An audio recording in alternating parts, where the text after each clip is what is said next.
Hi, welcome to Sri Sri institute from Vizianagaram.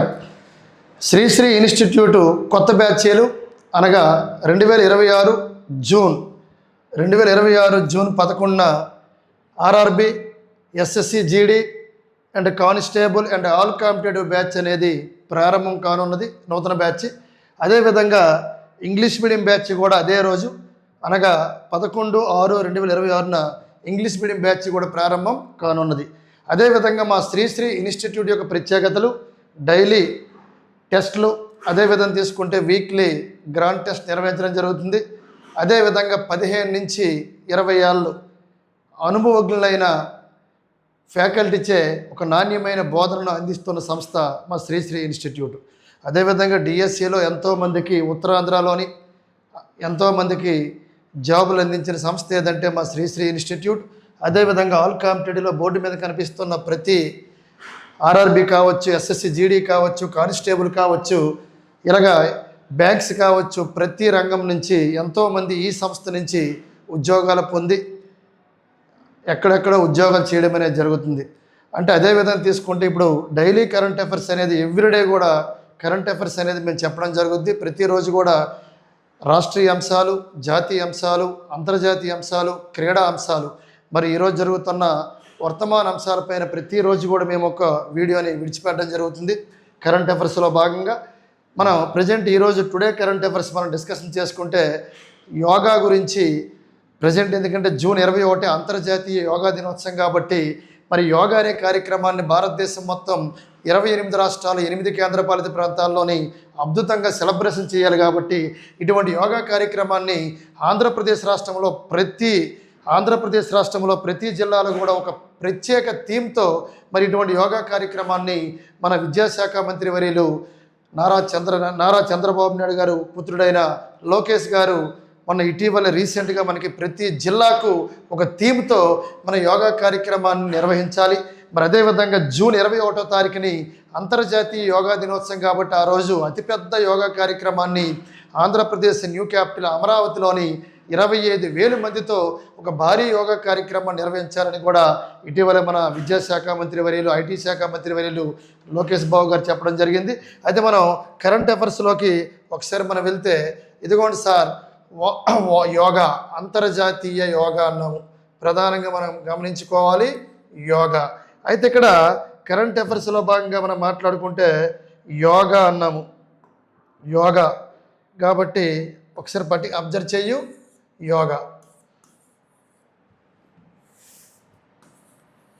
Yoga మరి యోగా అనేది ప్రధానంగా ఎప్పుడు నిర్వహిస్తారు?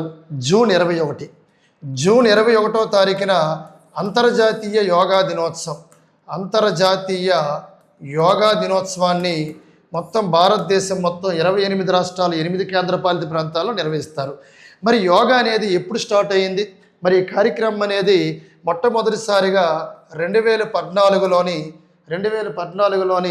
ఐక్యరాజ్య సమితిలోని సాధారణ సభ, జనరల్ అసెంబ్లీ తీర్మానం ప్రకారము యోగా అనే కార్యక్రమాన్ని 2015 నుంచి ప్రపంచంలో అనేక దేశాలు నిర్వహిస్తున్నాయి. ఇది 2015 జూన్ 21వ తారీఖున మొదటి యోగా నిర్వహించారు. 2015 జూన్ 21వ తారీఖున మొదటి యోగా నిర్వహించారు. మొన్న 2025 రీసెంట్ కరెంట్ అప్డేట్ ప్రకారం తీసుకుంటే 2025 జూన్ 21వ తారీఖున 11వ యోగా నిర్వహించడం జరిగింది. 11వ యోగాను నిర్వహించడం జరిగింది. మరి ఇప్పుడు నెక్స్ట్ 2026 జూన్ 21వ తారీఖున ఇదే మంత్ జూన్ 21న మనం 12వ యోగాను నిర్వహించబోతున్నామని గుర్తుపెట్టుకోవాలి. ఈ 12వ యోగాను ఇదిగోండి సార్, వాడవాడల యోగాంధ్రని కార్యక్రమాన్ని, అంటే ప్రతి సచివాలయంలో కూడా ఒక శిక్షణ ఇవ్వడం జరుగుతుంది. ఆంధ్రప్రదేశ్ రాష్ట్రంలోని ప్రతి గ్రామం నుంచి, ప్రతి పట్టణం నుంచి, అలాగే అమరావతి వరకు అందరూ కూడా యోగా కార్యక్రమంలో పార్టిసిపేట్ చేయాలి. గ్రామాల నుంచి రాష్ట్ర స్థాయి వరకు ప్రత్యేక కమిటీలు ఏర్పాటు చేయడం జరిగింది. అదేవిధంగా శాఖల వారీగా బాధ్యతలు కూడా ఆంధ్రప్రదేశ్ ప్రభుత్వం ముఖ్యమంత్రి చంద్రబాబు నాయుడు గారు ప్రధానంగా శాఖల వారీగా బాధ్యతలు కూడా కేటాయించడం జరిగింది. ఇటువంటి యోగా వల్ల ఆరోగ్యం అనేది బాగుంటుంది. ఎందుకంటే మనకి ఆర్ఆర్బి గ్రూప్ డిలో మనం అడిగిన ప్రశ్న మనం గమనిస్తే 2025 జూన్ 21 11వ యోగా యొక్క థీమ్ అడగడం జరిగింది సార్. ఒకసారి మనం గమనిస్తే 11వ యోగా థీమ్ అనేది అడగడం అంటే 2025 జూన్ 21న మనకి 11th యోగా 11వ యోగా అనే కార్యక్రమం నిర్వహించారు. 11వ యోగా అనే కార్యక్రమం నిర్వహించారు. మరి దీని యొక్క థీమ్ ఏంటి సార్ అంటే yoga for health, yoga for earth. Yoga for health ఆరోగ్యం కోసమే yoga, yoga for health and yoga for earth. అంటే చూడండి ఇక్కడ యోగా ఫర్ హెల్త్ ఒకే ఆరోగ్యం, ఒకే ఆరోగ్యం, ఒకే ఆరోగ్యం, అదేవిధంగా ఒకే భూమి, ఒకే భూమి. మనం ఇంగ్లీష్లో ఏం చెప్పుకుంటామంటే yoga for health, yoga for earth. Very ఇది రీసెంట్గా ఆర్ఆర్బి గ్రూప్ డీలు అడిగిన క్వశ్చన్స్ సార్. 2025 డిసెంబర్, జనవరి, ఫిబ్రవరిలో జరిగిన గ్రూప్ డీలు అడిగిన పేపర్లు అడిగాడు సార్. 11వ యోగా 2025 జూన్ 21 నిర్వహించారు. దాని యొక్క థీమ్ అడిగాడు, నువ్వు గుర్తుపెట్టుకో. మరి అదే విధంగా తీసుకుంటే మళ్ళీ ఇప్పుడు 2026 ఇప్పుడే మాట్లాడాము జూన్ 21న మనం 12వ యోగా నిర్వహిస్తున్నాం. మరి 12వ యోగా యొక్క థీమ్ ఏంటి సార్ అడుగుతాడు, గుర్తుపెట్టుకో. ఆరోగ్యం కోసమే, గుర్తుపెట్టుకోవాలి. దేనికోసం అంటే ఆరోగ్యం, ఆరోగ్యం కోసం ప్రధానంగా ఎవరైతే వృద్ధులు ఉన్నారో ఆ వృద్ధాప్యం కోసమే ఆరోగ్యం, గుర్తుపెట్టుకోవాలి. వృద్ధాప్యం కోసం ఇది థీమ్ సార్. వృద్ధాప్యం కోసం ఆరోగ్యం. ఇక్కడ కోసం అనేది ఒకసారి గమనిస్తే థీమ్ అనేది వృద్ధాప్యం కోసం ఆరోగ్యం, వృద్ధాప్యం కోసం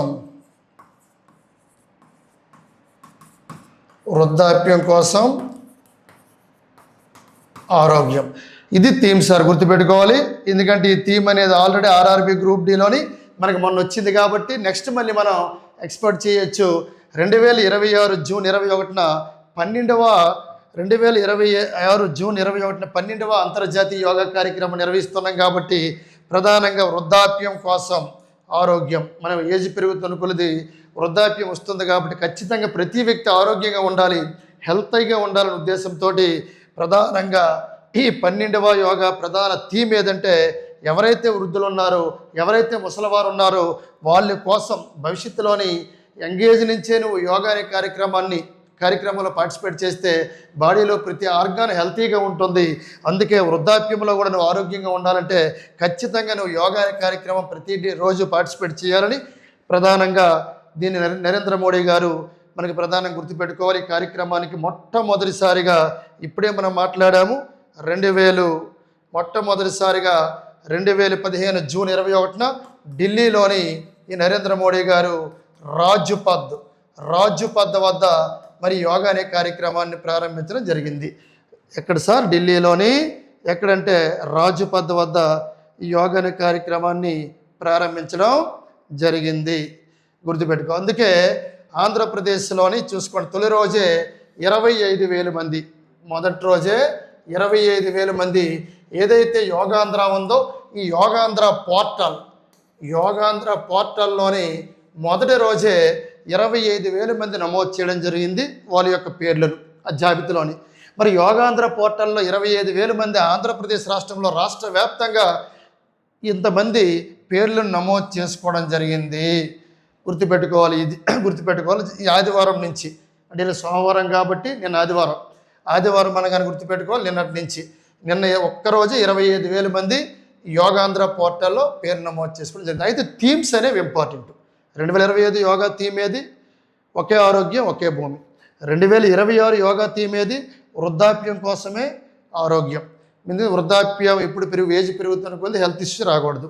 ఇది ప్రధానంగా రాష్ట్రీయ అంశాల్లో ప్రధాన అంశమని గుర్తుపెట్టుకోవాలి.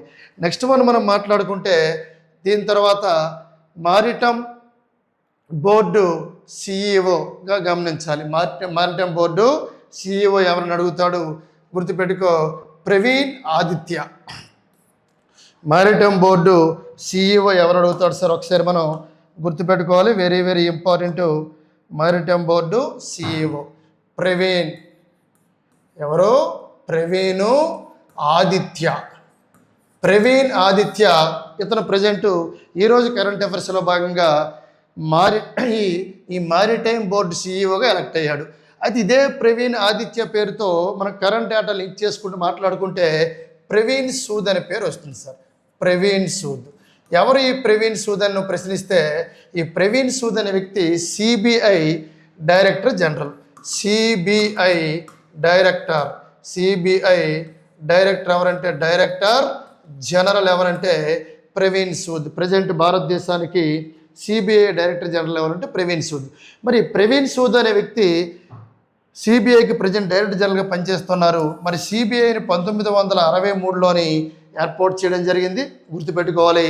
మరి సిబిఐ యొక్క ప్రధాన కార్యాలయం హెడ్ క్వార్టర్ ఎక్కడ ఉందంటే ఢిల్లీలో ఉంది. మరి సిబిఐకి present director general Praveen Sood అయితే మరి సిబిఐకి ఫస్ట్ డైరెక్టర్ జనరల్ ఎవరు అడుగుతాడు సార్? First DP Kohli. మన విరాట్ కోహ్లీ గుర్తుపెట్టుకో, డిపి కోహ్లీ. మన డిపి అంటే మనం ఎలాగో వాట్సాప్లో స్టేటస్ పెట్టుకుంటాము డిపిగా ఒక కోహ్లీ ఫోటో. ఎందుకంటే ఇతను ఒక లెజెండరీ క్రికెటర్ కాబట్టి మనం నిన్నే మాట్లాడే ఐపీఎల్లో తీసుకుంటే ఐపీఎల్ చరిత్రలో అత్యధిక సెంచరీలు చేసిన బ్యాట్స్మెన్ ఎవరంటే విరాట్ కోహ్లీ. ఎక్కువ 50లు చేసిన బ్యాట్స్మెన్ ఎవరంటే విరాట్ కోహ్లీ. ఎక్కువ పరుగులు కొట్టిన బ్యాట్స్మెన్ ఎవరంటే విరాట్ కోహ్లీ. అదేవిధంగా తీసుకుంటే ఐపీఎల్ చరిత్రలో ఎక్కువ రికార్డులు నమోదు చేసిన వ్యక్తి కూడా విరాట్ కోహ్లీ. చరిత్రలో ఇతని పేరు అనేది ఉంది కాబట్టి మనం గుర్తుపెట్టుకోవాలి. కాబట్టి అలా అదేవిధంగా తీసుకుంటే సెంచరీల పరంగా ఓడిఐ వన్డే క్రికెట్లో అత్యధిక సెంచరీలు చేసిన బ్యాట్స్మెన్ ఎవరన్నా విరాట్ కోహ్లీని మనం గుర్తుపెట్టుకోవాలి. ఎందుకంటే 54 సెంచరీలు చేయడం జరిగింది, ప్లస్ 54 ప్లస్ అంటే రన్నింగ్లో ఉన్నాడు కాబట్టి. ప్రజెంటు అదేవిధంగా డిపి కోహ్లీ ఎవరు సార్ అంటే CBI central board of investigation. ఈ సిబిఐకి ఫస్ట్ డైరెక్టర్ ఎవరంటే డిపి కోహ్లీ. మరి సిబిఐ ప్రజెంట్ డైరెక్టర్ ఎవరంటే ప్రవీణ్ సూద్. సిబిఐని ఎప్పుడు ఏర్పాటు చేయడం జరిగిందంటే 1963. సిబిఐ ప్రధాన కార్యాలయం ఎక్కడ ఉందంటే ఢిల్లీలో ఉంది. మరి అదేవిధంగా ప్రవీణ్ కాబట్టి ఇతని పేరు ప్రవీణ్ ఆదిత్య. ఎవరంటే మారిటైమ్ బోర్డు సిఇఓ. గుర్తుపెట్టుకో, వెరీ వెరీ ఇంపార్టెంట్. ఇది ప్రధానంగా జాతీయ అంశాల్లో ప్రధాన అంశంలో మనం గుర్తుపెట్టుకోవాలి. నెక్స్ట్ మనం మాట్లాడుకుంటే కరెంట్ అఫైర్స్లో భాగంగా నెక్స్ట్ తీసుకుంటే ప్రధానంగా ఇతను ఎవరు సార్? ఈ ఫోటోలో కనిపిస్తున్న వ్యక్తి ఎవరంటే ఒకసారి గుర్తుపెట్టుకో, ఈ ఫోటోలో కనిపిన వ్యక్తి పేరు అలెగ్జాండర్ జెరీవ్ అని మనం గుర్తుపెట్టుకోవాలి. ఆ ఫోటోలో కనిపించిన వ్యక్తి ఎవరంటే అలెగ్జాండర్ జెరీవ్. మరి ఏ ఓపెన్ సార్? ఇది ఫ్రెంచ్ ఓపెన్. ఏ ఓపెను? French Open. అయితే జనరల్గా ఫ్రెంచ్ ఓపెన్ అన్నాం కాబట్టి మరి ఫ్రెంచ్ ఓపెన్ అనేది రీసెంట్గా రిజల్ట్ రావడం జరిగింది. ఫ్రెంచ్ ఓపెన్ అనేది మరి ఫ్రెంచ్ ఓపెన్ విన్నర్ ఎవరు, రన్నర్ ఎవరు? ఫ్రెంచ్ ఓపెన్ ఈ మెన్స్ కేటగిరీలోని ప్రజెంటు విన్నర్ ఎవరంటే అలెగ్జాండర్. గుర్తుపెట్టుకో, ఫ్రెంచ్ ఓపెన్ విన్నర్ ఎవరంటే ఇదని మనకు కనిపిస్తున్నాడు సార్, జెరీవ్. ఏ జెరీవ్ అంటే అలెగ్జాండర్ జెరీవ్. ఇతను ఫ్రెంచ్ ఓపెను విన్నరు. మరి అదేవిధంగా అలెగ్జాండర్ జెరీవ్లో జా ఉంది కాబట్టి ఇక్కడ జెరీవ్లో జా రా ఉంది కాబట్టి దేశం కూడా జర్మనీగా గుర్తుపెట్టుకోవచ్చు. ఆన్సర్ కూడా అందులో ఉంది, ప్రశ్నలోనే ఆన్సర్ ఉంది. కాబట్టి ఫ్రెంచ్ ఓపెన్ విన్నర్ ఎవరంటే అలెగ్జాండర్ జెరీవ్ అని గుర్తుపెట్టుకో. మరి అదేవిధంగా ఇతను ఎవరిపైన కొట్టడం జరిగిందంటే మనం ఏదైనా చూసుకోండి, మనం జంతువుని బలిస్తాం, కోబలి అంటాం. ఇతను ఏ దేశం ఎవరిపైన కొట్టడం జరిగింది? ఇదిగోండి సార్, కోబలి కాదు, కోబిలి. గుర్తుపెట్టుకోవాలి. రన్నరు ఓడిపోయింది ఎవరంటే ఇక్కడ మనం గమనించుకోవాలి, అతని పేరు ఫ్లావియో కోబలి. ఏ దేశం అంటే ఇటలీ దేశం అని మనం గుర్తుపెట్టుకోవాలి. కాబట్టి అలెగ్జాండర్ జెరీవ్ అనే వ్యక్తి నాదలతో కావచ్చు, జోకోవిచ్ కావచ్చు, ఎంతోమంది దిగ్గజాలతో ఆడి ఇతను 4 సార్లు ఫైనల్కి వెళ్ళి పాపం ఓడిపోవడం జరిగింది. ఈసారి ఫ్రెంచ్ ఓపెన్ టైటిల్ గెలుపొందాడు. అందుకే ముఖంలో ఆనందం మనకు కనిపిస్తుంది. 4 సార్లు గుర్తుపెట్టుకో, 4 టైమ్స్ ఫైనల్కి వెళ్ళారు, దిగ్గజాలతో ఆడాడు. ఎవరు సార్ అంటే అలెగ్జాండర్ జెరీవ్ అని మనం గుర్తుపెట్టుకోవాలి. హోరాహోరీగా జరిగింది. మరి తన్ని ఇటలీ దేశానికి చెందిన ఈ ఫ్లావియో కోబెలిని ఓడించడం జరిగింది. ఎవరంటే అలెగ్జాండర్ జెరీవ్ అని మనం గుర్తుపెట్టుకోవాలి. Very very very important. ప్రశ్న వచ్చే అవకాశాలు ఉన్నాయి. ఆర్ఆర్బీ గ్రూప్ డీలో ఒకసారి మీరు ప్రీవియస్ పేపర్లని మొన్న జరిగిన పేపర్లను చూసుకోండి. ఇదే ఫ్రెంచ్ ఓపెన్ మీద 2025 అన్ని ఓపెన్ల మీద ప్రశ్నలు అడిగాడు లేదా మీరే ఇంటికి వెళ్ళి ఒకసారి ప్రీవియస్ పేపర్లు తిరగేస్తే ఒక 10 క్వశ్చన్స్ వచ్చాయి ఆస్ట్రేలియా ఓపెన్. అయితే ఏ ఓపెన్ తర్వాత ఏ ఓపెన్ జరుగుద్ది, దేని మీద జరిగే ప్రశ్నలు ఒకసారి గమనిద్దాం. మరి ఏ ఓపెన్ తర్వాత ఏ ఓపెన్ జరుగుతుంది సార్ అంటే ఒకసారి మనం పరిశీలిస్తే మనకి జనరల్గా గ్రాండ్ స్లామ్ అంటాం. గ్రాండ్ స్లామ్ ఒకసారి గమనించు. Grand slam very very important. Grand slam, grand slams అనేవి 4 ఉంటాయి సార్. 4 grand slums. అందులోని చిన్న కోడ్ చెప్తాను, గుర్తుపెట్టుకోండి. ఏపీలో 1000 ఇది కోడు. ఏపీలో 1000 అంటే ఫస్ట్ ఏ గ్రాండ్ స్లమ్ జరుగుద్దంటే Australian Open. Australian Open, Australian Open అని జరుగుద్ది. తర్వాత ఏ ఓపెన్ ఇస్తారంటే ఫ్రెంచ్ ఓపెన్. తర్వాత ఏ ఓపెన్ జరుగుద్దంటే ఫ్రెంచ్ ఓపెన్. తర్వాత ఏ ఓపెన్ జరుగుద్దంటే వింబుల్డన్. వింబుల్డన్ తర్వాత ఏ ఓపెన్ జరుగుద్దంటే యుఎస్ ఓపెన్. యుఎస్ ఓపెన్ గుర్తుపెట్టుకోవాలి. యుఎస్ ఓపెన్ గుర్తుపెట్టుకోవాలి. ఇలాగా 4 ఓపెన్స్ అనేవి జరుగుతాయని మనం గుర్తుపెట్టుకోవాలి. ఇదే మనం మాట్లాడాం. ఓకేనా. జరిగింది రెండో ఓపెన్. ఏ ఓపెన్ ఇది? French open. Already Australia open జరిగిపోయింది. వీలైతే నేను అది ఒక సపరేట్ వీడియో చేస్తాను. మళ్ళీ ఎలా గుర్తుపెట్టుకోవాలి కోడింగ్ రూపంలో చెప్తాను. ప్రతిదీ కూడా కోడింగ్తో క్లాస్ ఉంటుంది, డిఫరెంట్గా ఉంటుంది క్లాస్ అనేది. ప్రతిదీ కూడా ఇది కూడా ఈరోజు పేపర్లో వచ్చిన అంశం రేపు కోడింగ్తో ఎలా గుర్తుపెట్టుకోవాలి. ఆస్ట్రేలియా ఓపెన్ అవ్వచ్చు, ఫ్రెంచ్ ఓపెన్ అవ్వచ్చు, వింబుల్డన్ అవ్వచ్చు, యుఎస్ ఓపెన్ అవ్వచ్చు, ఫ్రాక్షన్ సెకండ్లో ఎలా గుర్తుపెట్టుకోవాలి కరెంట్ డేటా అనేది అలా డైలీ క్లాసులో నోట్స్లో చెప్పడం జరుగుతుంది. అది నాకు ప్రత్యేకత. మీరు నోట్స్ కూడాను స్పోర్ట్స్ కావచ్చు, ఎవ్రీ టాపిక్ ఏది తీసుకున్నా కూడా ఒక అద్భుతంగా ఉంటుంది. దానిలో మరి తిరుగులేదు, రాజీ పడవలసిన అవసరమే లేదు. ఎందుకంటే ఇన్డెప్త్గా ఉంటుంది. ఈరోజు పేపర్లో వచ్చిన అంశాన్ని విత్ కోడింగ్తో డీకోడింగ్ చేసి ఎలా చెప్పాలి, ఎలా బోధించాలనేది మేము అది మా బృందం అవ్వచ్చు, నేను కావచ్చు, అందరం కూడా అద్భుతంగా టీచ్ చేస్తాం. అద్భుతమైన ఫ్యాకల్టీ ఇన్స్టిట్యూట్ అని గుర్తుపెట్టుకోవాలి. అయితే ఇక్కడ చూసుకుంటే ప్రధానంగా ప్రధాన అంశం ఏంటి సార్ అంటే ఇక్కడ మనకి ఒకసారి ఇక్కడ గమనిస్తే ఇక్కడ చూడండి సార్. నెక్స్ట్ మనం మాట్లాడుతున్నది ప్రజెంట్ మాట్లాడుతున్నది ఫ్రెంచ్ ఓపెను. ఫ్రెంచ్ ఓపెన్ మాట్లాడాం. గ్రాండ్ స్లమ్స్లో చెప్పాను. Australia open, French open, Wimbledon, US open అన్నాను. అయితే వాడు గుర్తుపెట్టుకోవాలి. ఆస్ట్రేలియా ఓపెన్ ఎక్కడ జరుగుద్దంటే మెల్బోర్న్ మన జరిగిపోయింది సార్. మెల్బోర్న్లో జరిగింది. అదేవిధంగా ఫ్రెంచ్ ఓపెన్ ఎక్కడ జరుగుద్దంటే ఫ్రాన్స్ రాజధాని ప్యారిస్. అదేవిధంగా వింబుల్డన్ ఎక్కడ జరుగుద్దంటే లండన్లో జరుగుద్ది, లండన్. అదేవిధంగా యుఎస్ ఓపెన్ ఎక్కడ జరుగుద్ది సార్ అంటే యునైటెడ్ స్టేట్స్ ఆఫ్ అమెరికా న్యూయార్క్లో జరుగుద్ది యుఎస్ ఓపెన్ అనేది గుర్తుపెట్టుకోవాలి. మరి ఫ్రెంచ్ ఓపెన్ ఏ కోర్టులో జరుగుద్ది సార్ అంటే ఫస్ట్ది ఫ్రెంచ్ ఓపెన్ అనగానే గుర్తుపెట్టుకోవాలి. ఇక్కడ ఫ్రెంచ్ ఓపెన్ అనగానే ఇది ఫస్ట్ది ఆస్ట్రేలియా ఓపెన్ కాబట్టి Australia Open, French Open, Wimbledon, US Open. French Open అయితే క్లే కోర్టులో జరుగుద్ది. వింబుల్డన్ అనగానే ఇప్పుడు నెక్స్ట్ జరగబోయేది వింబుల్డన్, అది గ్రాస్ కోర్ట్ అని గుర్తుపెట్టుకోవాలి. మనకి జరిగింది రిజల్ట్ వచ్చింది ఫ్రెంచ్ ఓపెన్ కాబట్టి ఇది ఏ కోర్ట్ సార్ అంటే క్లే కోర్టులోని గుర్తుపెట్టుకోవాలి. క్లే కోర్టులో జరిగింది ఈ ఫ్రెంచ్ ఓపెన్. ఎక్కడంటే ఫ్రాన్స్ రాజధాని పారిస్లో జరిగింది గుర్తుపెట్టుకోవాలి. ఇలాగా 4 ఓపెన్స్ ఉంటాయి. Australia Open, French Open, Wimbledon, US Open. Australia Open మెల్బోర్న్లో జరుగుద్ది, ఫ్రెంచ్ ఓపెన్ పారిస్లో జరుగుద్ది, వింబుల్డన్ లండన్లో జరుగుద్ది, యుఎస్ ఓపెన్ న్యూయార్క్లో జరుగుద్దని గుర్తుపెట్టుకోవాలి. మరి నేను జరిగిన ఫ్రెంచ్ ఓపెన్ ఏ కోర్టులో జరిగిందంటే క్లే కోర్ట్ అని గుర్తుపెట్టుకోవాలి. నెక్స్ట్ జరగబోయేది వింబుల్డను, ఇది లండన్లోని ప్రధానంగా ఇది ఏ కోర్టులో జరుగుద్దంటే నెక్స్ట్ గ్రాస్ కోర్టులోని జరుగుద్ది. ఏది సార్ అంటే వింబుల్డన్ అనేది మనం గుర్తుపెట్టుకోవాలి. ఇది క్లే కోర్టు, ఇది గ్రాస్ కోర్టు. నిన్న రిజల్ట్ వచ్చింది కదా సార్, ఆ రిజల్ట్ వచ్చింది ఇది ఏ కోర్టులో ఆడారంటే క్లే కోర్టులో ఆడడం జరిగింది. దాని విన్నర్ ఎవరంటే అలెగ్జాండర్ జ్వెరేవ్ అని మనం గుర్తుపెట్టుకోవాలి. Alexander Zverev. నెక్స్ట్ వన్ మనకి ఇక్కడ మిగతా 2 కోర్టులు నేను చెప్పలేదు. ఆస్ట్రేలియా ఓపెన్ ఏ కోర్టులో జరుగుద్దంటే ఇది హార్డ్ కోర్టు గుర్తుపెట్టుకో. ఆస్ట్రేలియా ఓపెన్ హార్డ్ కోర్టులో జరుగుద్ది. చివరిది కూడా మళ్ళీ హార్డ్ కోర్టులోనే జరుగుతుంది. అంటే ఆస్ట్రేలియా ఓపెన్ హార్డ్ కోర్టులో జరుగుద్ది, అదేవిధంగా ఫ్రెంచ్ ఓపెన్ హార్డ్ కోర్టులో ఫ్రెంచ్ ఓపెన్ క్లే కోర్టులో జరుగుద్ది, వింబుల్డన్ గ్రాస్ కోర్టులో జరుగుద్ది. నెక్స్ట్ మనం తీసుకుంటే యూఎస్ ఓపెన్ కూడా హార్డ్ కోర్టు. అంటే ఒకటవది హార్డ్ కోర్టు, చివరిది హార్డ్ కోర్టు. కోడ్ ఏం చెప్పాం, ఏపీలో 1000, ఆస్ట్రేలియా ఓపెన్, ఫ్రెంచ్ ఓపెన్, అదేవిధంగా వింబుల్డన్, యూఎస్ ఓపెన్ ఆర్డర్ అది. ఫస్ట్ది హార్డ్ కోర్టు, లాస్ట్ది హార్డ్ కోర్టు. నిన్న జరిగిన ఫ్రెంచ్ ఓపెన్ క్లే కోర్టు, దాన్ని ఎర్రమట్టి కోర్టు అంటాం. అదేవిధంగా వింబుల్డన్ గ్రాస్ కోర్టులో జరుగుద్ది. అయితే ఇక్కడ ఆస్ట్రేలియా ఓపెన్ అనేది ఎప్పుడు సార్ ప్రారంభమైంది? 1905. ఫ్రెంచ్ ఓపెన్ సార్ ఎప్పుడు సార్ అడుగుతాడు? 1891.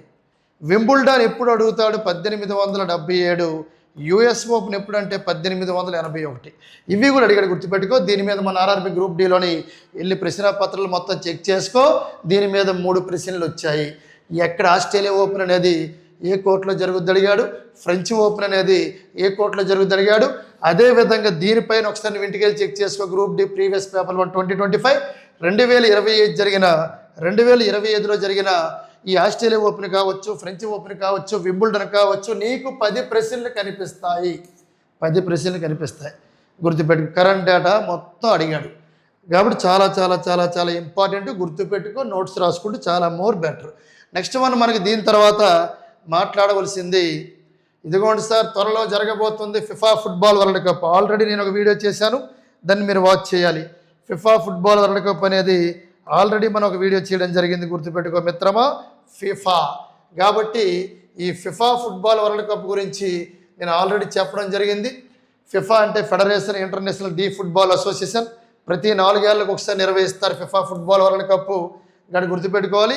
మరి ఇటువంటి ఫిఫా ఫుట్బాల్ వరల్డ్ కప్ మరొక 3 రోజుల్లో స్టార్ట్ అవ్వబోతుంది. ఎందుకంటే లాస్ట్ టైం అద్భుతమైన ప్లేయర్లు ఎవరంటే ఎంబాపే, కళ్యాణి ఎంబాపే.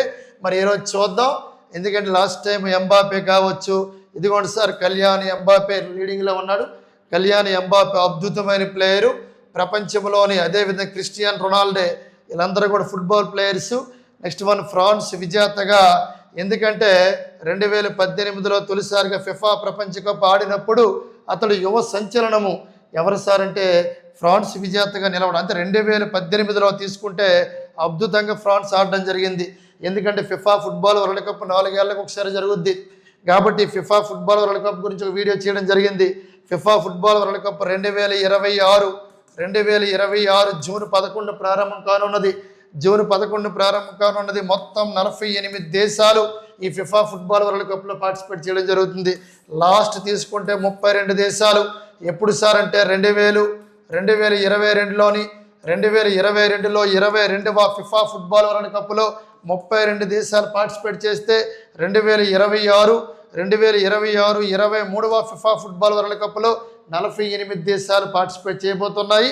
మన ఆసియా ఖండము నుంచి ఏకంగా 8 దేశాలు వెళ్ళబోతున్నాయి ఫిఫా ఫుట్బాల్ వరల్డ్ కప్కి. చాలా చాలా చాలా ఇంపార్టెంట్. ఇది సపరేట్ వీడియో చేశాను చూడు. మళ్ళీ మనకు రిజల్ట్ రాబోతుంది వరల్డ్ కప్ తర్వాత. కంప్లీట్ డేటా మాట్లాడదాం ఈ ఫిఫా గురించి. నెక్స్ట్ మనం దీని తర్వాత ప్రధానంగా ఈరోజు వార్తల్లో ప్రధాన అంశం ఏంటి సార్ అంటే కృత్రిమ మేధ గురించి రావడం జరిగింది. Very very very important. మరి ఫోటోలో ఉన్న వ్యక్తి ఎవరు సార్ అంటే Google CEO Sundar Pichai. Very very important. ఎవరు సార్ అంటే అతను మనకి గూగుల్ అన్నాం కాబట్టి మరి గూగుల్ CEO ఎవరు సార్ అంటే the most important CEO list అంతా రావాలి. ఒక వీడియో చేస్తారు CEOల మీద, చక్కగా చదువుకుంటే ఒక మార్క్ అనేది మనకు వస్తుంది. సుందర్ పిచాయ్ మనకి కనిపిస్తున్నారు. ఇతనే సార్ గూగుల్ CEOగా ఉన్నారు. ఇతను ఏం చెప్తానంటే ప్రజెంట్ ఆర్టిఫిషియల్ ఇంటెలిజెన్స్ అనేది రన్నింగ్లో ఉంది. ప్రజెంట్ AI ద్వారా అనేక వర్కులు జరుగుతున్నాయి. ప్రజెంట్ అనేది ఎటువంటి చాలామంది ఉద్యోగాలు పోతున్నాయి. ఏదో ఆర్టిఫిషియల్ ఇంటెలిజెన్స్ వచ్చిందని చాలామంది మాట్లాడుకుంటున్నారు, కానీ దీనివల్ల అటువంటిది ఏది ప్రాబ్లం లేదు అని మాట్లాడుతున్నారు. అంటే కృత్రిమ మేధతో ఇబ్బంది ఏంటి? కృత్రిమ మేధ వల్ల మనం ఈజీగా వర్క్ చేసుకోవచ్చు. మనిషికి కూడా విపరీతమైన అలసట నుంచి విశ్రాంతి పొందడం జరుగుతుంది. అటువంటిది దీనివల్ల ముప్పేమీ లేదని చెప్తున్నారు. ఎవరు సార్ అంటే కృత్రిమ మేధ ఎన్నో ఇబ్బందులు వస్తాయని కొందరు చెబుతున్నారు. నేను దాన్ని ఏకీభవించట్లేదు. కృత్రిమ మేధ వల్ల ఎటువంటి మోసాలు జరగవు, ఎటువంటి ఇబ్బందులు ఉండవు, ఎటువంటి ఉద్యోగ అవకాశాలు వస్తాయి తప్ప ఉద్యోగ అవకాశాలకు వినాశనం ఉండదని చెప్పారు మన గూగుల్ CEO ఎవరంటే సుందర్ పిచై అని గుర్తుపెట్టుకోవాలి. Very very important present today అంశంలో ఇది జాతీయ అంశాలుగా నువ్వు గమనించాలి. మరి నెక్స్ట్ వన్ టుడే కరెంట్ అఫైర్స్లో భాగంగా తీసుకుంటే ఇతను ఎవరు సార్ అంట, very very very important, Tesla అధినేత ఎలిన్ మాస్క్. ఇతను ఎవరు సార్ అంటే బోర్డు మీద నీకు కనిపిస్తున్న వ్యక్తి టెస్లా అధినేత వెరీ వెరీ ఇంపార్టెంట్. మరి ఇతను సంపాదన కూడా ఎక్కువే కాబట్టి ఎలిన్ మాస్క్ ఇతను టెస్లా అధినేతను గమనించాలి. ఎవరు సార్ ఇతనంటే ఎలన్ మాస్క్ ఇతను టెస్లా అధినేత సార్. మరి ఇతను ఏంటి చెప్పాడంటే జనరల్గా ఇప్పుడు ప్రపంచంలో జనాభా పరంగా పెద్ద దేశం భారత్, చైనాను కూడా దాటేసింది భారత్ అనేది. కానీ సంతానోత్పత్తి రేట్ అనేది తగ్గుతుంది.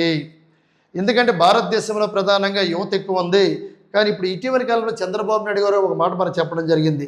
2 పిల్లలు కాదు 3 కనండి, 4 కనండి, కంటే ఎంత మేము చెల్లిస్తాం 30,000 40,000 అని చెప్పడం జరిగింది. అలాగా భారతదేశం ప్రపంచంలో జనాభా పరంగా పెద్ద దేశమే, చైనాని నెట్టుకుంటూ ముందుకు వెళ్ళింది. కానీ ఇటీవలే సంతానోత్పత్తి రేట్ అనేది తగ్గిపోయింది. 2.7% ఇంకా డౌన్ ఉందని చెప్పారు. ఎవరు సార్ అంటే భారత సంతానోత్పత్తి రేటు తగ్గడం జరిగిందని చెప్పింది.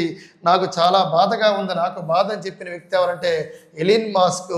ఇతను టెస్లా అధినేతను గమనించాలి. నేను చెప్పి చూస్తే జనరల్గా ఈ భారత సంతానోత్పత్తి ప్రధానంగా మనకి జనరల్గా ఎంత ఉండాలి సార్ అంటే ఇచ్చిన భారత్లోని ఈ TFR 2.3 2.3 నుంచి 1.9కి పడిపోయింది. అంటే జనరల్గా తీసుకుంటే సంతానోత్పత్తి రేటు 2.1 కంటే అధికంగా ఉండాలి. చూసుకో, సంతానోత్పత్తి రేట్ అనేది 2.1 కంటే అధికంగా ఉండాలి. కానీ లేదు, ఎందుకంటే సంతానోత్పత్తి రేటు 2.3 నుంచి 1.9కే పడిపోయింది. అంటే ఈ సంతానోత్పత్తి రేట్ అనేది డౌన్ అవుతుంది. రేపొద్దున్న ప్రపంచంలో జనాభా పరంగా పెద్ద దేశమైన భారతదేశం మళ్ళీ వెనక్కి వెళ్ళొచ్చు, చైనా ముందుకు రావచ్చని ఈయన చెప్పడం జరిగింది, టెస్లా అధినేత ఎలిన్ మాస్క్. నెక్స్ట్ మనం గమనిస్తే దీని తర్వాత పంచాయతీ ప్రణాళికలకు జడ్పీ ఆమోదం. ఒకసారి గమనించి ఇక్కడ పంచాయతీ అన్నాము. ఏంటి సార్ పంచాయతీ? మరి ఈ పంచాయతీ ప్రణాళికలకు జడ్పీ ఆమోదం వెరీ వెరీ వెరీ ఇంపార్టెంట్. ఎందుకు సార్ అంటే మనం ఉపాధి హామీ పథకం అంటాం, గ్రామీణ ఉపాధి హామీ పథకం అంటాం. ఈ మహాత్మా గాంధీ ఈ MGNREGS గ్రామీణ ఉపాధి హామీ పథకం ఉంది కదా సార్. ఈ గ్రామీణ ఉపాధి హామీ పథకం జస్ట్ 100 రోజులు మాత్రమే పని దినాలు ఉండేది. ఇప్పుడు కొత్తగా దాని పేరు మార్చబోతున్నారు. ఈ రామ్జీ అని పేరుతో కొత్తగా రావడం జరిగింది. ఇప్పుడు గ్రామీణ ఉపాధి పథకం అనేది పేరు మార్చి ఈ 2026 ఇప్పుడు 2026 గుర్తుపెట్టుకోవాలి సార్. పేరు మార్చడం జరుగుతుంది. పేరు మార్చడంతో పాటు 2026 చూద్దాం. పెన్ కలర్ చేంజ్ చేద్దాం సార్. 2026 జూలై 1 నుంచి ఈ మహాత్మా గాంధీ గ్రామీణ ఉపాధి హామీ పథకం కొత్త పేరు రాబోతుంది. మరి జనరల్గా తీసుకుంటే దాన్ని ప్రధానంగా చూసుకుని వికసిత్ భారత్ గుర్తుపెట్టుకో. వికసిత్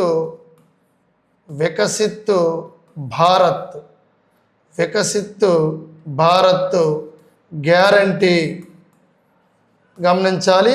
గ్యారంటీ ఫర్ రోజ్గర్ గమనించాలి. ఇక్కడ రోజ్గర్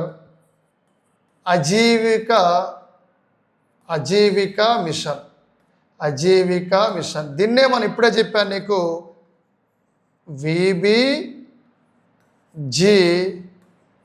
రామ్జీ. ఇది మనం గుర్తుపెట్టుకోవాలి. ఏది? VBG రామ్జీ. ఇది గుర్తుపెట్టుకోవాలి. ఇక్కడ ఖచ్చితంగా బిట్ వస్తుంది సార్. 2026 జూలై 1వ తారీఖున ప్రధానంగా మనం అనుకున్న గ్రామీణ ఉపాధి హామీ పథకం ఏది ఉందో దానికి నూతన పేరు ఏంటి సార్ అంటే విబీజీ రామ్జీ. ఇక్కడ గ్రామీణ ఉపాధి హామీ పథకం 100 రోజులు పని దినాలు ఉంటే ఇప్పుడు ఈ రామ్జీ పథకం కింద 125 రోజులు పని దినాలు కల్పించడం జరిగింది. అంటే ఆ కుటుంబానికి 125 రోజులు ఉపాధి కల్పించడం జరిగింది, గుర్తుపెట్టుకోవాలి. కేంద్ర ప్రభుత్వం 60, ఇది సెంట్రల్ గవర్నమెంట్ కేంద్ర ప్రభుత్వం, రాష్ట్ర ప్రభుత్వం 40% నిధులు ఇవ్వడం జరుగుతుంది. కేంద్రం అనేది 60% భరించుకుంటే రాష్ట్రం అనేది 40% భరించుకోవాలి. ఈ జాతీయ గ్రామీణ ఉపాధి హామీ పథకం యొక్క కొత్త పేరే విబీజీ రామ్జీ అని మనం గుర్తుపెట్టుకోవాలి. Very very very very important. దీనికి 2026, 2027 గాను 7,973 కోట్లు అండి.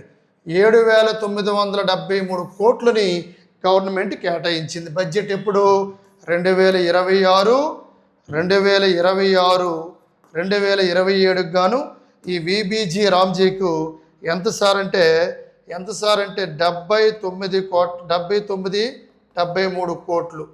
అంటే 7,973 కోట్ల రూపాయలు ఈ పథకం కింద కేటాయించడం జరిగింది. రాష్ట్ర ప్రభుత్వం 40%, కేంద్ర ప్రభుత్వం 60% అనేది గుర్తుపెట్టుకోవాలి. పేరు మారుతుంది ఎప్పటి నుంచి అంటే 2026 జూలై 1 మనం గుర్తుపెట్టుకోవాలి మిత్రమా.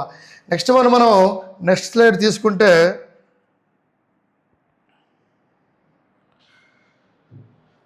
ఇదిగోండి సార్, ప్రభుత్వ ఆధ్వర్యంలోని తొలి బీటీ పత్తి వంగడం చాలా చాలా చాలా చాలా ఇంపార్టెంట్. దక్షిణ భారతదేశంలోని మొట్టమొదటిసారిగా ఒక ప్రత్తి పంట అనేది అధిక దిగుబడి, నల్లరేగడిలో ప్రధానంగా పండే పంట ఏదంటే ప్రత్తి. ఇటువంటి ప్రత్తి అనేది ఇప్పుడు గుజరాత్, మహారాష్ట్రలో ఎక్కువగా మనం ప్రత్తి చూస్తాం. అదేవిధంగా జాతీయ ప్రత్తి పరిశోధన కేంద్రం ఎక్కడ ఉంది సార్ అంటే మహారాష్ట్రలో ఉంది, నాగపూర్లో ఉంది.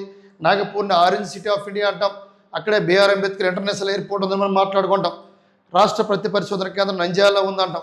ఏదేమైనా సరే ఈరోజు మన కరెంట్ అంశాల్లో ప్రధానంగా భాగంగా మరి ప్రధానంగా తీసుకుంటే ఏటిసారి ఈ బీటీ పత్తి అన్నాడు. ఏ పత్తి అంటే బీటీ ప్రత్తి వంగడం అనేది ఒకసారి మనం పరిశీలిస్తే తొలి, ఎందుకంటే ఇక్కడ ఒక శాస్త్రవేత్త అయిన ఎవరి పేరంటే చాపరా రాణి సార్. ఏం పేరంటే చాపరా రాణి. ఈవిడ సైంటిస్ట్, శాస్త్రవేత్త. ఎవరు? ఈ చాపరా రాణి ఒక సైంటిస్ట్, ఈవిడ శాస్త్రవేత్త. ఇదంటే సరే ఫోటోలో కనిపిస్తున్న వ్యక్తి చాపరా రాణి. అయితే ఇది ఈ బీటీ ప్రత్తి లామ్ ప్రధానంగా ఈ పత్తి వంగడం అనేది చూడండి అగ్రో వ్యవసాయ యూనివర్సిటీ నుండి. అది ఎక్కడ సార్ అంటే ఆచార్య ఎన్జీ రంగా వ్యవసాయ విశ్వవిద్యాలయం పరిధిలోని ప్రధానంగా ఈ పరిశోధన కేంద్రంలో దీనిపై చర్చ చేయడం జరిగింది. దాదాపుగా చాలా ఏళ్ల పాటు దీనిపై రీసెర్చ్ చేశారు. 9 ఏళ్ల పాటు దీనిపైన రీసెర్చ్ చేయడం జరిగింది.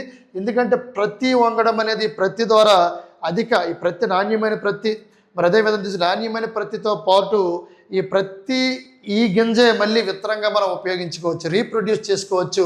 కాబట్టి కొత్తగా ఇటువంటి వంగడాన్ని అంటే దక్షిణ భారతదేశం గుర్తుపెట్టుకో, దక్షిణ భారతదేశంలో మొట్టమొదటిసారిగా ఈ ప్రభుత్వం అనేది దక్షిణ భారతదేశంలో మొట్టమొదటిసారిగా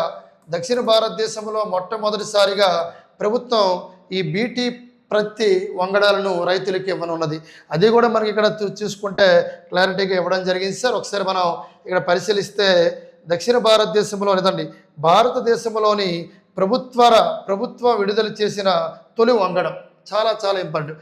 భారతదేశంలోని ప్రభుత్వ ఆధ్వర్యంలో విడుదల చేసిన తొలి వంగడం ఏదంటే బీటీ ప్రత్తిని గుర్తుపెట్టుకోవాలి. ఇది లామ్ BG2 దీని పేరు ఒకసారి గమనించాలి. లామ్ BG2 పేరుతో విడుదల చేశారు. చూసుకోండి బీటీ పత్తి లామ్ BG2 2208 అంటే 2208 పేరుతో విడుదల చేయడం జరిగింది. ఎవరంటే సైంటిస్టు చాపరా రాణి అని మనం గుర్తుపెట్టుకోవాలి. అదేవిధంగా తీసుకుంటే ప్రధానంగా మన సౌత్ ఇండియా నుంచి దక్షిణ భారతదేశంలో ప్రభుత్వ ఆధ్వర్యంలో విడుదల చేసిన తొలి వంగడం ఏదంటే ఈ లామ్ BG2 అని మనం గుర్తుపెట్టుకోవాలి సార్. Very very important. ఎందుకంటే ఇదిగోండి ఇక్కడ లామ్ BG2 విత్తనాన్ని ఇప్పుడు మనకి రైతులకి ఇవ్వడం జరుగుతుంది. చూడండి 100 నుంచి 500 గ్రాముల వరకు రైతులకు సరఫరా చేయనున్నారు అని గుర్తుపెట్టుకోవాలి. నెక్స్ట్ వన్ మనం గమనిస్తే దీని తర్వాత అమరావతిలో 200 కోట్ల రూపాయలతో APCOB icon, very very important sir, ఇది కూడాను ఆప్కాబ్ ఐకానిక్ అన్నాం. ఆప్కాబ్ ఐకానిక్ అనగానే దీన్ని ఏంటంటారంటే G17 అంతస్తులు అంటాం. G+17 17 అంతస్తుల భవనం ఉంటుంది. మరి ఆప్కాబ్ AI టెక్నాలజీతో దీన్ని రూపొందిస్తున్నారు. ఈ ఆప్కాబ్ ఐకానిక్ అనేది, ఐకానిక్ అంటే మన కంటి ద్వారా ఎప్పుడైతే చూస్తామో ఆ 17 అంతస్తుల భవనం పైన ఏదైతే చివరి అంతస్తు ఉందో ఇక్కడ ఈ హెలికాప్టర్ అనేది ల్యాండ్ అయ్యే విధంగా ఈ భవనాన్ని నిర్మిస్తున్నారు. ఎక్కడ సార్ అంటే అమరావతిలోని. దీన్ని 200 కోట్ల రూపాయలతోటి ఈ భవనాన్ని నిర్మిస్తున్నారు. ఈ ఆప్కాబ్ ఐకానిక్ ఎన్ని కోట్లు అంటే 200 కోట్లని మనం గుర్తుపెట్టుకోవాలి. అదేవిధంగా ఇందులో భవన నిర్మాణానికి 87 కోట్లు, ఇంటీరియర్ సౌకర్యాలకి 113 కోట్లు. దీని మీద ప్రశ్న అనేది రాదు సార్. ఏ విధంగా అడుగుతారంటే ఇటీవల కాలంలో ఆంధ్రప్రదేశ్ రాష్ట్రంలోని 200 కోట్లతోని నిర్మించిన G+17 అంతస్తుల భవనము పేరు అడుగుతాడు. ఆప్కాబ్ ఐకానిక్ భవనం అని మనం గుర్తుపెట్టుకోవాలి. మరి ప్రధానంగా ఇది ఎక్కడ సార్ అంటే ఈ ఆప్కాబ్ భవన నిర్మాణం అనేది లింగయ్యపాలెం సార్. ఈ లింగయ్యపాలెంలోని దీన్ని నిర్మిస్తున్నారు, గుర్తుపెట్టుకోవాలి. మరి దీనికి ప్రధానంగా చైర్మన్, MD ఇవన్నీ అవసరం లేదు. ఎక్కడ ఇది అవసరం లేదు. జస్ట్ ఏంటంటే ఆప్కాబ్ ఐకానిక్ భవనం అమరావతిలో 200 కోట్ల రూపాయలతో దీన్ని ఏర్పాటు చేస్తున్నారు. ఈ చివరి అంతస్తులో హెలికాప్టర్ ల్యాండ్ అయ్యే విధంగా దీన్ని హై టెక్నాలజీతో దీన్ని నిర్మిస్తున్నారు. ఇదే సార్ ఫోటోలో కనిపిస్తుంది, మనం గుర్తుపెట్టుకోవాల్సిన అవసరం ఉంది. మరి అదేవిధంగా టుడే ప్రధానంగా మనం మాట్లాడుకుంటే కరెంట్ అఫైర్స్లోని ప్రతి అంశాన్ని కూడా డీటెయిల్గా మనం చెప్పడం జరిగింది. ఒకటోది ఆప్కాబ్ చెప్పాం, తర్వాత తొలి BT పత్తి వంగడం మాట్లాడాం, తర్వాత మనం తీసుకుంటే పంచాయతీ ప్రణాళిక ZP ఆమోదం, ఇది ఒకటి గుర్తుపెట్టుకోవాలి. ఎప్పుడైతే ఈ గ్రామీణ ఉపాధి హామీ పథకం అనే పేరుని మార్చబోతున్నారు 2026 జూలై 1న, ఎలాగ VBG రామ్జీ అనే పథకంగా మార్చబోతున్నారో ఈ పథకంలో ఒక కుటుంబానికి 125 రోజులు పని దినాలు కల్పిస్తారు. కల్పించినప్పుడు జాబ్ కార్డులు ఇస్తారు. ఈ జాబ్ కార్డులు ఇస్తారు, ఓకే ఇదంతా బాగానే ఉంది, కానీ ఖచ్చితంగా ZP చైర్మన్ ఆమోదం ఉండాలి. పంచాయతీ ప్రణాళికలు ప్రతి పంచాయతీకి కూడా మనకి ఫీల్డ్ అసిస్టెంట్లు వీళ్ళందరూ ఉంటారు, కానీ ఏదైనా సరే ఈ ఆమోదం ప్రతి కుటుంబంకు జాబ్ కార్డు రావాలంటే ఖచ్చితంగా జిల్లా పరిస్థితి ఎవరైతే ZP ఆమోదం తప్పనిసరి. ఎందుకంటే ఈ VBG రామ్జీ మార్గదర్శకాలు ప్రభుత్వం ఈ విధంగా రూపొందించింది. గ్రామ స్థాయిలోని ఇది అమలవుద్దు కాబట్టి కీలక పాత్ర. ఇదంటే ZP ఆమోద ప్రణాళిక నిబంధనలు లోబడే పనులు అమలు చేయడంలోని ZP ఆమోదించిన ప్రణాళికలు నిబంధనకు లోబడే పనులను అమలు చేయడంతో పాటు అదేవిధంగా మిగతా కార్యక్రమాలు కూడా పంచాయతీలో చూసుకుంటే ఏదైనా ZP ఆమోదం అనేది ఉండాలి, ఉంటే మనం గుర్తుపెట్టుకోవాలి. సరే, నెక్స్ట్ మనం దీని తర్వాత మాట్లాడిన ప్రధాన అంశం ఏంటి సార్ అంటే భారత్లో సంతానోత్పత్తి రేటు తగ్గుతుందని ఎలిన్ మాస్క్ చెప్పడం జరిగింది, దాని గురించి మాట్లాడాం. తర్వాత తీసుకుంటే కృత్రిమ మేధతో ఎటువంటి ఇబ్బంది లేదని చెప్పి గూగుల్ CEO సుందర్ పిచాయ్ గురించి ఏం చెప్పాడో మాట్లాడాం. దానికి ముందు FIFA ప్రపంచ కప్ త్వరలో స్టార్ట్ అవబోతుంది, మనకు 3 days ఉంది. అది కూడా కొన్ని విషయాలు ఆల్రెడీ ఒక సపరేట్ వీడియో చేశారు, మళ్ళీ కొన్ని అంశాలు మాట్లాడాం. మరి అదేవిధంగా తీసుకుంటే ఏ ఓపెన్ తర్వాత ఏ ఓపెన్ జరుగుతుందో చెప్పడం జరిగింది. ప్రజెంట్ ఫ్రెంచ్ ఓపెన్ జరిగింది, విన్నర్ అలెగ్జాండర్ జెరీవ్ అని మనం చెప్పుకోవచ్చు. మరి అదేవిధంగా తీసుకుంటే ప్రజెంట్ ఈ maritime board CEO Praveen Aditya select అయ్యారు, గుర్తుపెట్టుకోవాలి. CEOగా ఎన్నిక అవ్వడం జరిగింది. మరి యోగా గురించి డీటెయిల్గా చెప్పడం జరిగింది. అదేవిధంగా లాస్ట్ ఇన్స్టిట్యూట్ కొత్త బ్యాచ్ ఎప్పుడు స్టార్ట్ అవుతుందో గుర్తుపెట్టుకో, 11/6/2026. అదేవిధంగా Telugu medium, English medium all competitive batch start అవబోతున్నాయి. Daily current affairs, daily videos వస్తాయి. అదేవిధంగా ప్రీవియస్ పేపర్లో జరుగుతున్న క్వశ్చన్లు కూడా డైలీ ఎక్స్ప్లెయిన్ చేయడం జరుగుతుంది, గుర్తుపెట్టుకో. Thank you one and all.